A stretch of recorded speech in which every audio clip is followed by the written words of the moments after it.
Clutter never had a good rep. In the past few years, it has gotten much worse, so much so that hoarding now qualifies as a mental disorder.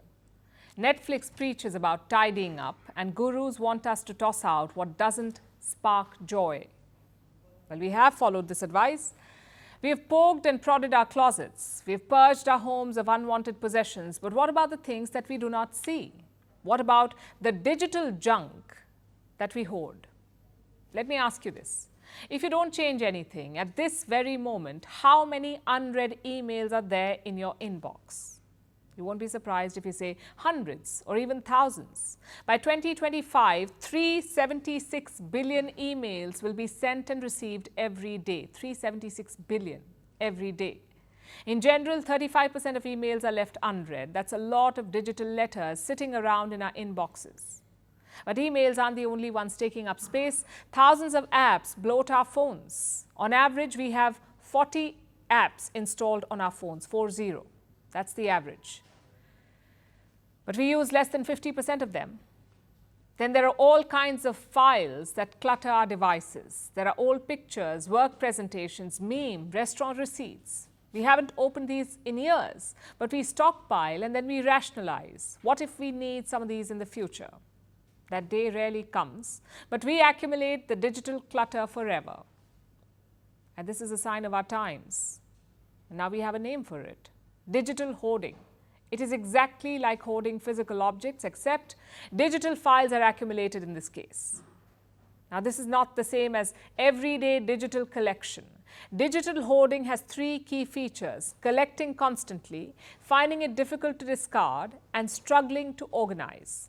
To put it simply, do people scream when they look at your desktop for the first time? If they do, then this is something that you need to think about. Because digital hoarding, much like any other form of hoarding, has downsides, both professionally and personally, and research proves this. Digital hoarding affects productivity and fuels stress, plus it increases security risks. And this is the tricky thing about digital clutter. Often it builds up without us realizing that it's happening, and we go about our lives leaving a trail of data behind. At best, this is a waste. At worst, this can be dangerous, a hotbed for fraud and data theft. Think about it. Every year, more than 1 billion people use the Google Photos app. This is a digital cloud storage where billions of pictures and videos are uploaded and stored automatically.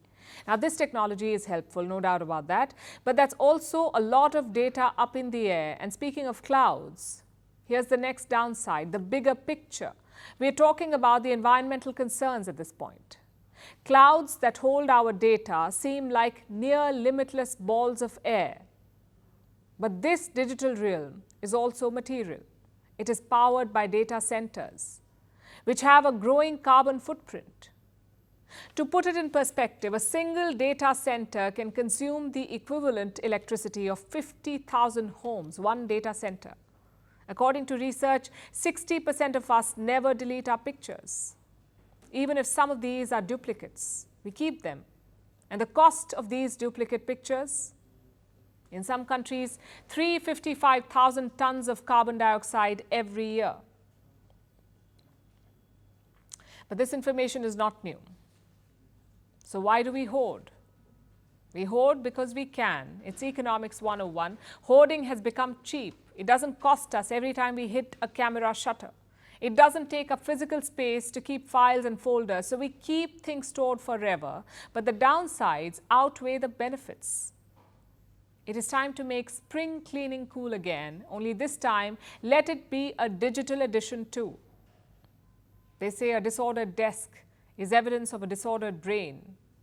How about we apply the same logic to our devices? Tell us what you think.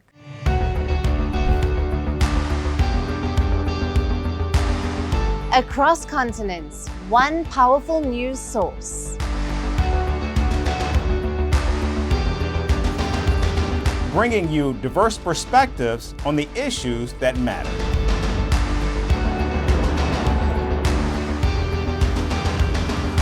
We go beyond the boundaries to give you that little extra about every sporting moment.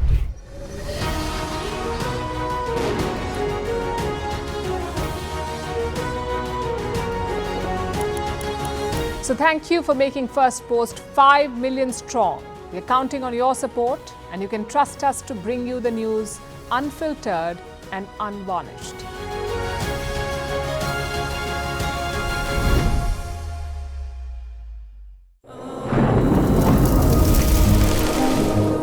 Climate change is on our doorstep.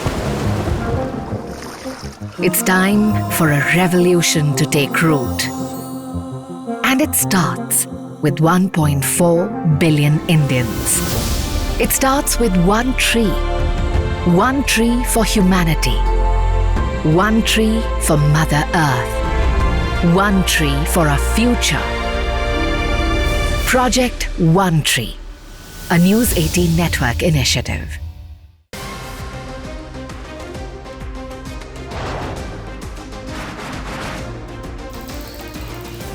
Obviously today, the T20 World Cup bandwagon has moved across to the West Indies.